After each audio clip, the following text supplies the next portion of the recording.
Dans la pénombre de l'espace cryptique du creux de l'enfer, coincé à l'embranchement des fondations, se niche, suspendue, l'œuvre de Max Fouchy, Murmure liquide.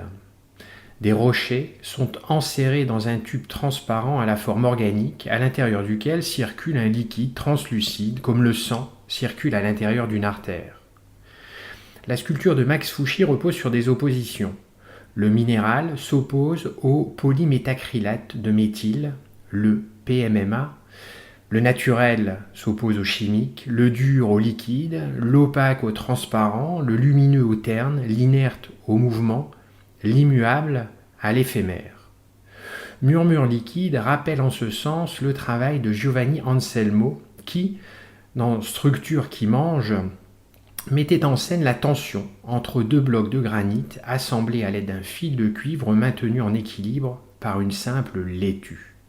Max Fouchy questionne aussi la place de la sculpture dans l'espace d'exposition en choisissant délibérément un espace interstitiel et en adoptant le principe paradoxal pour une sculpture de la suspension.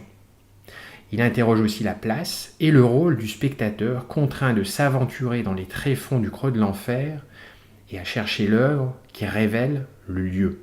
S'il fallait coller une étiquette à l'œuvre de Max Fouchy, celle de néo-rocaille lui conviendrait assurément.